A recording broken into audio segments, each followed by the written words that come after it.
¿Cómo puede Dios hacernos responsables del pecado cuando no podemos hacer otra cosa que pecar? Si nos oponemos en principio a la representación ante Dios, perdemos nuestra salvación, porque la única manera en que podemos ser salvos es a través de la obra representativa de otro, pero eso es un problema. El otro problema es Adán, cuyo nombre Adán significa humanidad. Es un individuo único, pero está allí no actuando solo, sino que está actuando como la cabeza federal de la raza humana, representándose a sí mismo y a todos los que nacerán posteriormente. Hoy, en Renovando tu Mente, la transmisión del pecado.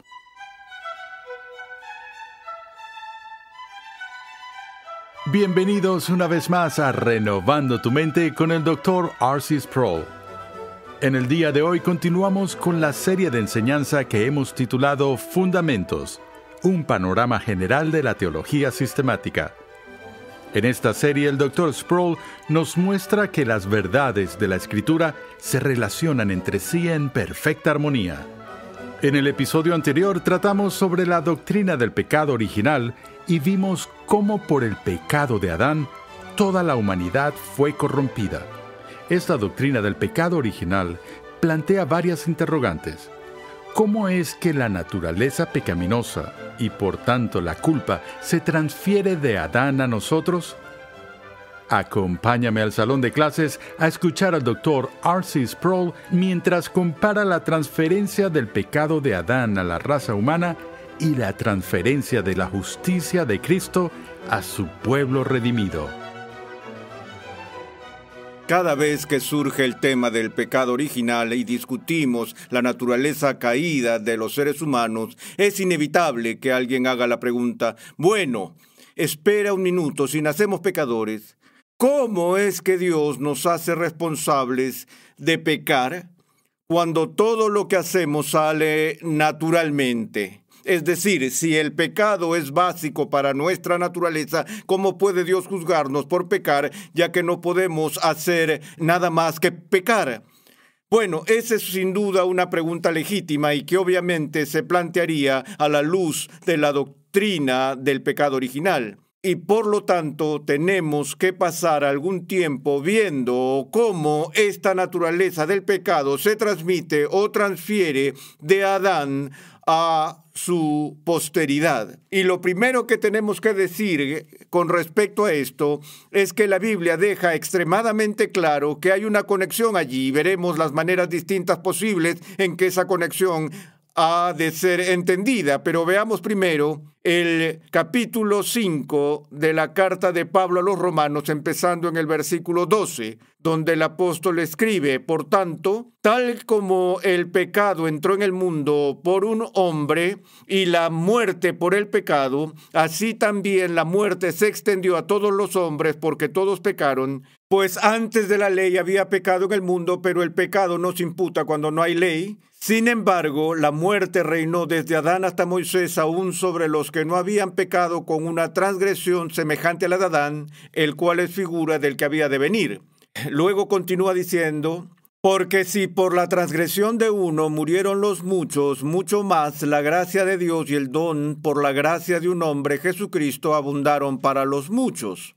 Así pues, tal como por una transgresión resultó la condenación de todos los hombres, así también por un acto de justicia resultó la justificación de vida para todos los hombres. Y lo que Pablo está haciendo aquí es establecer un contraste y una comparación entre el segundo Adán, Cristo, y el primer Adán, y él está mostrando el tipo de relación paralela que a través de la justicia de un hombre, es decir, Cristo, somos redimidos, así como a través de la iniquidad de otro hombre estamos sumergidos en la ruina y la muerte viene al mundo y todo lo demás. Bueno, no nos quejamos demasiado de la transferencia vicaria de la rectitud de Cristo a nosotros, pero es esa transferencia de la iniquidad de Adán a nosotros la que nos da tantos problemas. Y por lo tanto ha habido diferentes teorías sobre cómo se lleva a cabo esta transferencia o transición. En la teología liberal, el punto de vista popular es este: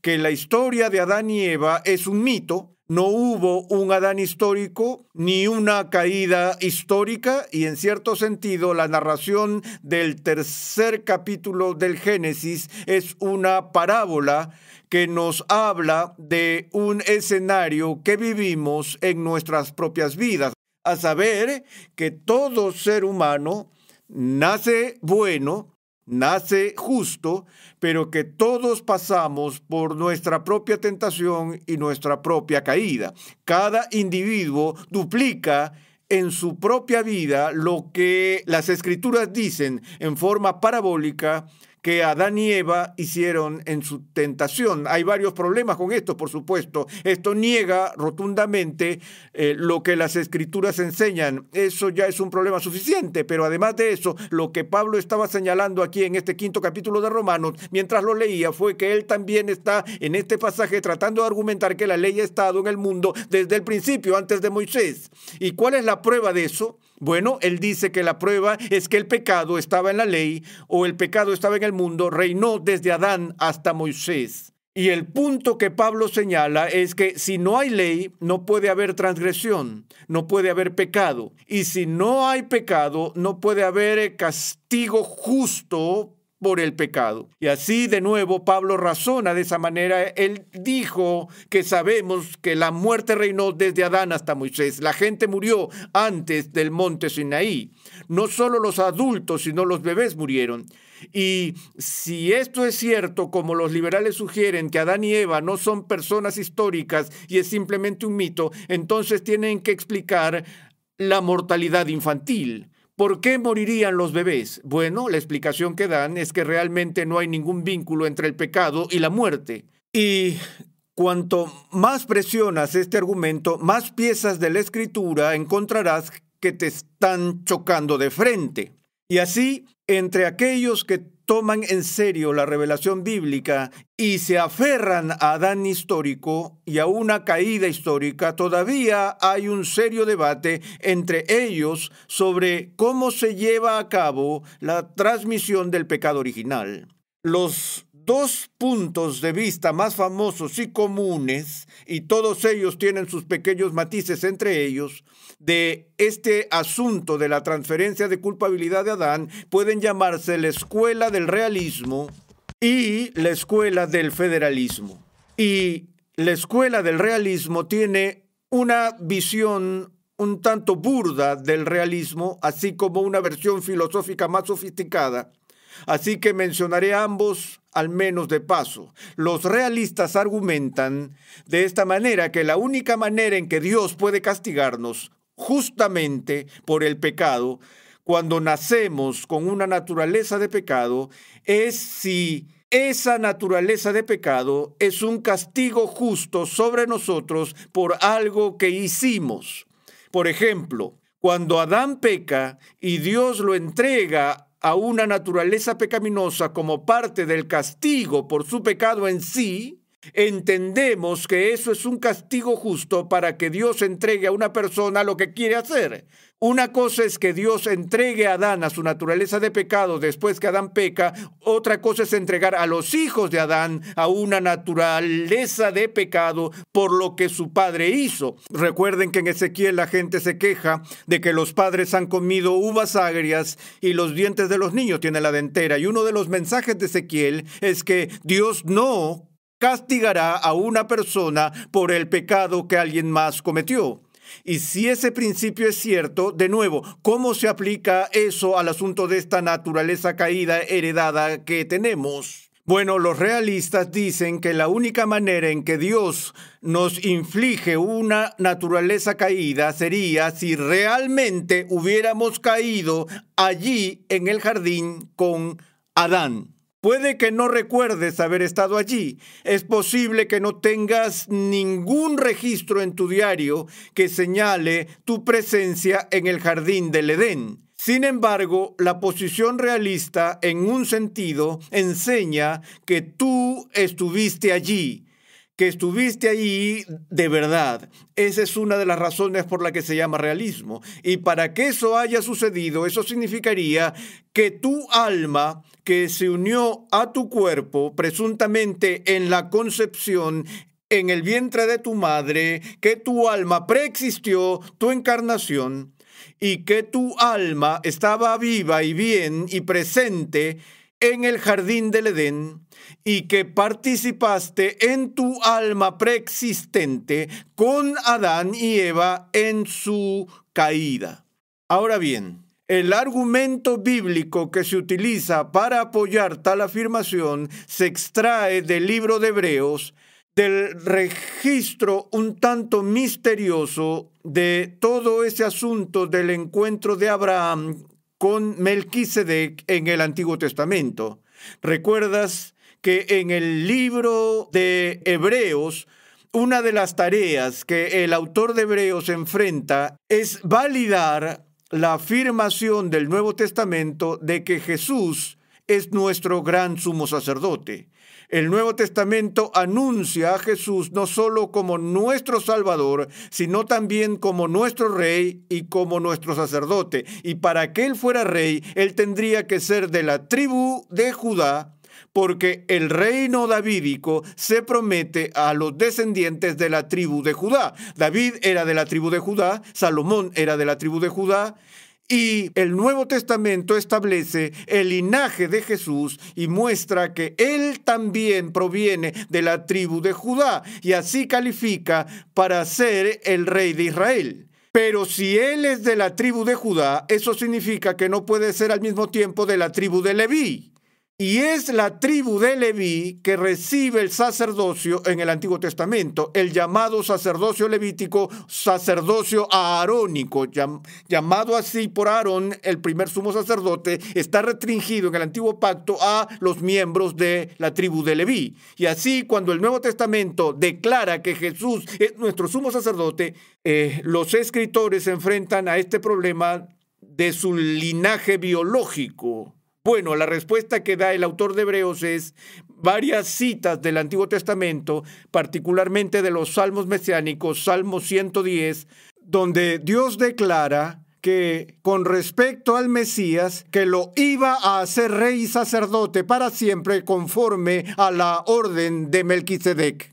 Y el argumento de Hebreos es que hay otro sacerdocio mencionado en el Antiguo Testamento, además del sacerdocio levítico, y es esa referencia críptica a este ministerio de la misteriosa figura Melquisedec, cuyo nombre significa Malak Zetakai, rey de justicia, y se define como el rey de Salem o el rey de paz, que no tiene madre ni padre. Ahora, eso podría simplemente significar que no había ningún registro genealógico de sus antecedentes, o como algunos comentaristas creen, que es de nuevo una referencia un tanto críptica a no ser de ascendencia humana normal y que posiblemente era una aparición encarnacional previa de Cristo en el Antiguo Testamento. Es una teoría muy popular, pero en todo caso, este Melquisedec conoce a Abraham, y en el encuentro entre Melquisedec y Abraham suceden dos cosas. Abraham paga un diezmo a Melquisedec y Melquisedec le da una bendición a Abraham. Y lo que dice el autor de Hebreos de manera judía, que el menor paga diezmos a los mayores y los mayores otorgan la bendición a los menores. Y como no es Melquisedec el que paga un diezmo a Abraham, sino que Abraham paga un diezmo a Melquisedec, y no es Abraham quien bendice a Melquisedec, sino que es Melquisedec quien bendice a Abraham, la forma hebrea de pensar aquí es que esto establece claramente la superioridad de Melquisedec sobre Abraham. Ahora, por ende, la autoridad de Abraham en el linaje hebreo lo hace más grande que su hijo Isaac, e Isaac es mayor que su hijo Jacob, y Jacob es mayor que sus hijos, incluyendo a Leví.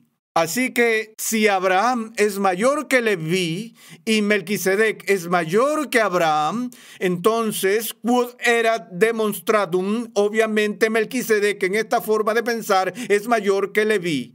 De modo que si Jesús es sacerdote según el orden de Melquisedec, tiene un sacerdocio ahora que no es un sacerdocio menor o inferior al sacerdocio levítico, pero es un orden superior y mayor que el del sacerdocio levítico. Así es como el autor de Hebreos está argumentando aquí, pero ¿qué tiene que ver eso con la caída y la transmisión de la culpa? Bueno, en el contexto de este argumento, leemos: pero aquel cuya genealogía no viene de ellos, recibió el diezmo de Abraham y bendijo al que tenía las promesas.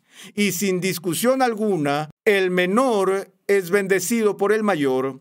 Aquí ciertamente hombres mortales reciben el diezmo, pero allí lo recibe uno de quien se da testimonio de que vive. Y por decirlo así, por medio de Abraham, a un Leví que recibía diezmos, pagaba diezmos, porque aún estaba en los lomos de su padre cuando Melquisedec le salió al encuentro. Ahora, lo que el autor está haciendo al extender su argumento es que, en cierto sentido, o por así decirlo, Leví pagó diezmos a Melquisedec mientras todavía estaba en los lomos de su padre Aarón. Ahora, los burdos realistas están diciendo que la única manera en que el texto puede ser entendido es que Leví estaba realmente allí cuando Abraham pagó el diezmo, y que este texto prueba la preexistencia del alma humana. Bueno, creo que esto es una gran exageración, porque de nuevo, incluso está calificado, por así decirlo, en una forma de hablar. Ya sabes, así como podemos decir genéticamente que mis bisnietos ya están presentes en mi cuerpo, sea lo que sea este asunto en el futuro. Pero eso no significa que como seres humanos individualizados, mis bisnietos estén ahora presentes en mí. Y no encontramos esa idea en ninguna parte de las Escrituras. Ahora, una versión más sofisticada del realismo, que no depende de algún tipo literal de preencarnación en el cual hay una preciosa pequeña evidencia bíblica en absoluto, es un tipo filosófico de realismo como se encontraría en Platón y Agustín y en Jonathan Edwards, donde en la mente de Dios preexistes tu nacimiento, porque Dios desde toda la eternidad tiene una idea perfecta de ti, te conoce desde toda la eternidad. Y las ideas de Dios de las personas son ideas reales, que incorporan en su mente la realidad plena de quién eres y lo que eres, para que en la mente de Dios, si tú estás allí, en su mente, en esa ocasión, realmente estás allí, porque nada es más real que las concepciones de Dios de las cosas. Ahora, ese tiene un montón de suposiciones filosóficas allá adentro. Como digo, implica una postura platónica de ideas y solo lo mencionaré de paso. Pero esa es una opción y una opción que muchas personas han abrazado en la historia de la Iglesia y una que me parece fascinante. Lo contrario, sin embargo, al estándar común y corriente de realismo es lo que se llama federalismo, que pone énfasis en el carácter representativo de Adán, que Adán opera como un sustituto de nosotros, como un representante de nosotros, como cabeza federal de la raza humana, así como los funcionarios en una república federal son representantes electos y están representados por aquellos que están en el papel principal del gobierno en la estructura federal. Por lo que en la Biblia tenemos a Jesús, por ejemplo, entablando una solidaridad corporativa con Israel, se convierte en Israel, representa a la nación de Israel.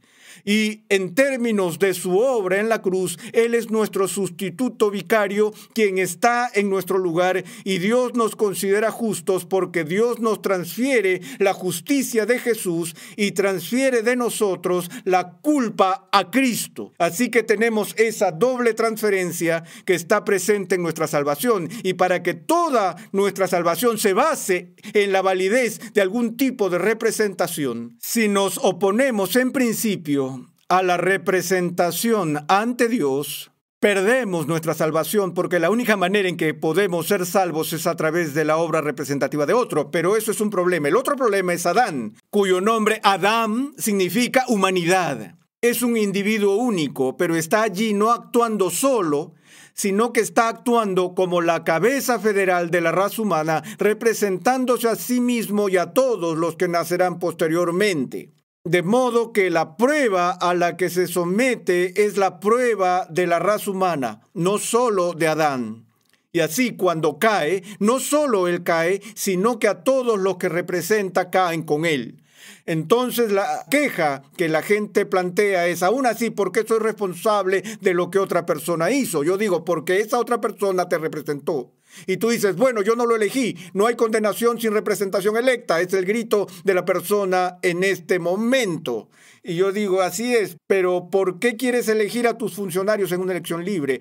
¿Por qué quieres el derecho a elegir a tus propios representantes? Cuando tuvimos la guerra de la independencia con Inglaterra, cuando las reglas cambiaron con el Parlamento y con el rey Jorge, los colonos exigieron a los representantes que fueran al Parlamento y dijeron, no puede haber impuestos sin representación. Bueno, supongamos que el rey habría dicho, bien, ¿quieres representantes en el Parlamento? Bien, me aseguraré de que tus representantes, mi cuñado, te vaya a representar. La gente habría empezado a disparar inmediatamente, porque dirían, no, queremos el derecho a elegir a nuestro propio representante. Y ese es un derecho sagrado para nosotros en este tipo de nación. Pero ¿por qué queremos ese derecho? Queremos asegurarnos de que estamos representados adecuadamente. No confiamos en que alguien más nombre a nuestros representantes. Queremos asegurarnos lo mejor que podamos de que al que elegimos para representarnos represente correctamente. Ahora, ¿alguien ha tenido la experiencia de votar por un candidato que después de llegar al cargo no te representó según tu deseo? Sucede todo el tiempo. Pero tenemos que conceder que en el federalismo es Dios quien selecciona a nuestro representante, pero esta es la única vez, aparte de la cruz, en toda la historia humana, donde alguna vez fuiste perfectamente representado. Porque el representante que Dios escogió fue ante todo una elección justa por medio de un ser perfectamente santo y se hizo sobre la base de su conocimiento perfecto, de su omnisciencia, conociéndote anteriormente y conociendo a tu representante. Así que no podemos decirle a Dios que Adán nos representó mal. Esa es la suposición básica que hacemos cuando tratamos de escapar de la transferencia de culpa. Tratamos de pensar y halagarnos diciendo, bueno, si hubiera estado allí en el jardín y me hubiera enfrentado a la tentación de la serpiente, hubiera sido lo suficientemente inteligente o lo suficientemente bueno para decir no a la tentación. Así que, ¿por qué tengo que sufrir las consecuencias de lo que hizo Adán? Bueno, porque Adán te representó y te representó perfectamente y sin fallas, porque él era el representante seleccionado por Dios. Y eso significa que todavía podríamos ser responsables de las obras realizadas por otra persona si nos representa perfectamente. Entendemos que en nuestro propio sistema de justicia, si contrato a alguien para matar a otro y me aseguro de que lo hagan mientras estoy fuera de la ciudad y tengo establecida una coartada, aunque no apriete el gatillo, si esta persona está actuando en mi nombre, representándome con mi consentimiento y dirección, puedo ser responsable y tener que responder por el asesinato en primer grado. Ahora, me doy cuenta de que la analogía se rompe porque, de nuevo, no elegí a Adán, no le pagué a Adán, no puse la idea en la cabeza de Adán, pero el único punto del principio es este, que entendemos lo justo de ser responsables de algo que alguien más hizo si está llevando a cabo nuestra voluntad. Bueno, de nuevo, a pesar de que no contraté a Adán, no le pagué a Adán, fue elegido perfectamente por un Dios omnisciente y justo, que Adán estaba haciendo mi trabajo a mi nombre de acuerdo con el juicio de Dios. Así que, en todo caso, debido al pecado de un hombre, aquí estamos enfrentando esta ruina y nuestra única esperanza de escapar de ella es la justicia de otro representante.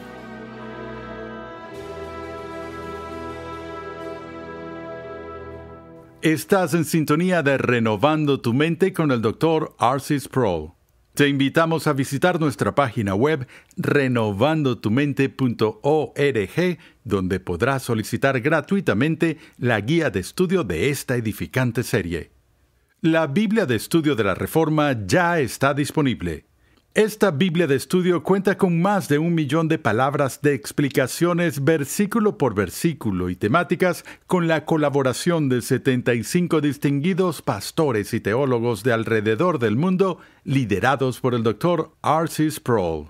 Para más información, visita la página web bibliadeestudiodelareforma.com hoy mismo. En las Escrituras, Dios se relaciona con su pueblo en función de pactos.